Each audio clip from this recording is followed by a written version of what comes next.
Good morning. We resume Unit 5, Unit 4 of 5 by starting the explanation of the poem Chivy written by Michael Rosen. Now, many a time you being a child, you being not, I wouldn't be calling you an adolescent now, phase between adolescent and childhood. You're given so many instructions at home by your parents, by any neighbor. Continuously they have a record stuck on a place. Do this, do that, don't do this, don't do that. And if they say it once also, it's okay. But many a time you notice that what they say is being continuously said over a loop. Then you get nagged by it. So the word chivy means if somebody tells you to do something or is telling you something again and again on a repetitive mode, that particular quality is called chivy. Now here in this particular poem, we will be talking about this quality in the context of the parents. This entire poem is in your support. So what are your feelings? You can easily relate with this poem because the poet himself is getting nagged by certain things what the parents on a repetitive mode tell him to do continuously. Ask yourself as well as your partner, do you like to be always told what to do or what not to do? Do grown-ups do this in your experience? You as children and we as adults, we think it's our responsibility to teach you something in life, but sometimes we get onto your nerves, I accept that. But if we continuously don't tell it and put it in your brains, I'll speak on a little bit on my behalf also. If I don't put it in your brains as a child, then you won't pick it up. If I say once and you accept it, well and good, I need not say the second time. But you being you won't listen to me in the first time, I know that. That's why I keep becoming a chivy. When Michael was 5 years old, his mother took him to a nearby school for admission.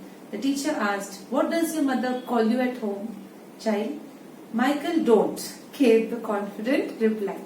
So he thought, because his mama used to continuously tell him, "Michael, don't do this, Michael, don't do that, Michael, don't do this, Michael, don't do that." So he thought his name is only Michael, don't. So when his teacher asked him when he had gone for the admission process, he introduced himself as Michael Don't because his mama used to call him by that. She used to use that phrase. To chivy is to nag, continuously say something over a loop. To continuously urge someone to do something, often in an annoying way, according to the dictionary. Fine? Now, let's read the poem. Grown-ups say things like, speak up. Don't talk with your mouth full. Don't stare. Don't point. Don't pick your nose. These are the common things your mama also will be saying. If she is continuously screaming at you, telling you, asking you something and you don't answer. So mom will get hysterical, dad will get hysterical. Speak up. Now, if you have food in your mouth, khana hai muh mein, and then you speaking, that's the worst habit you can ever inculcate in your routine. Like when you have something in your mouth and you speak and then all that chewing elements inside the mouth are visible and you're spitting a part of the food, then mama and daddy go hysterical, the parent goes hysterical and says, don't talk with your mouth full. Don't you stare. Now, ab gussa aa raha hai, hum kuch bol nahi pa rahe because they are elders, but what you do, you continuously look into their eyes, they will tell you, don't you dare stare. Don't point. Sometimes you must be walking on the road and you get, something catches your eye and then you need mama, daddy. So that's a bad habit actually to pinpoint a finger. So don't point.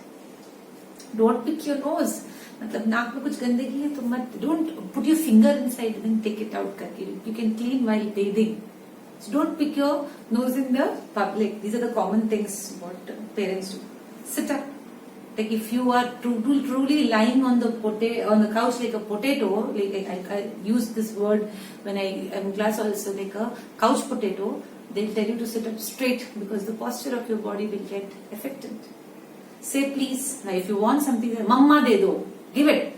So this is another way of saying, say please Mama, give it. less noise, do not raise your volume, shut the door behind you. It's a common thing that you people, when you go out, or any room also when you leave, AC is on, doesn't even matter. What you do is you'll leave the door open and go. So that's the basic instruction which comes. Don't drag your feet. This is a common dialogue in SJC also, when you go kachar with those shoes over there. It is so nagging, we can't tell you. So we also tell you, don't drag your feet and walk, lift them up and walk. Haven't you got a hanky? Now, worst habit. Now, kai kuchaya chhikaya. This is what we do, or this is what we do. Then what do the parents ask, or what does the teacher say? Don't you have a handkerchief with you? Take your hands out of your pockets. It's a very, very bad habit and a nagging habit to put your hands in the pocket and speak to somebody. You feel like you're a rogue or a rowdy over. Pull your socks up. Now socks have become loose. Now what happens to the socks? They go down and down and down. But that's a very bad way of when somebody looks at you, it gives a bad impression about you that your socks are hanging to the ankle over there and then you're not pulling them up. Stand up straight. Now you might be doing this, wriggling and swiggling in your own place, but parents stand straight. Say thank you. ये तो हमको आता ही नहीं. ना sorry आता है, but thank you आता है. So if somebody gives you something, so you have to say thank you. That's the basic etiquette if you get something. Don't interrupt. When two people are talking, and especially if they are elders, don't you dare open your mouth and interrupt in their talk. Nor do you put your chavani inside and then you say, I want to do this, I want to do that, which has no connection with their talk. Don't do that, because the parents get very, very nagged up. No one thinks you're funny. Now, you might crack a joke which you think is the most hilarious one on the earth. But mummy papa ko ek grin bhi nahi aaya chehre pe, ek smile bhi nahi. So they will say, don't think that you're that funny. Take your elbows off the table. Now this is a common etiquette of the table. You can't keep your elbow on the table and eat. I don't know whether you know this or not. When you have a dining space, you have a dining table, you shouldn't be keeping your elbow, the unused arm and the used one also. You can't rest your elbow on the table. That's table manners. Can't you make a now? These many instructions the poet recalls. And he says, Michael don't. So this is all his mama keeps telling him. So he says, the last line and the finale one, can't you make your own mind up about anything? So he says, concentrate on one thing at a time. You have so many things to tell us that we ourselves get confused. Can't you concentrate on one single thing? And then stick to it and then say, okay fine, I will concentrate on this day and next day I will pick up another thing. Why do you have to mix in so many instructions? But the reality is that when you grow up and you become a parent, you yourself also will become like that, only because you think it's your responsibility to sculpt out the best in your child.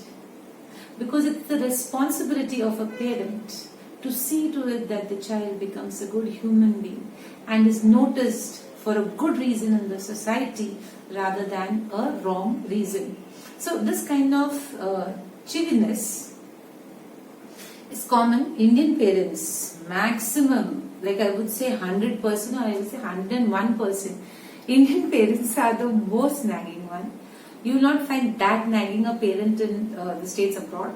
But Indian parents feel it's their moral responsibility to see to it that the children become good human beings.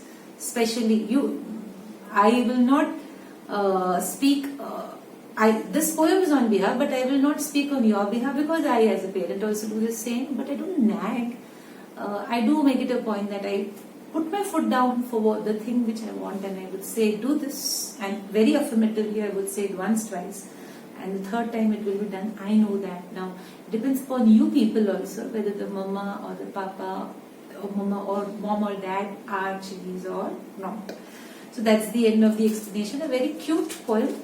I'll be sending you the notes of the poem. You can write it down in the textbook only. If possible, write down 10 things what your parents continuously say in a day. Notice what they say and then continuously write down and say, Mama and Daddy, my teacher gave me an activity to see which are the dialogues or which are the things which you keep taunting every day and you nag me with those, though you want benefitment out of it, my own benefit out of it. But so write 10 dialogues at least. What do they say? Thank you.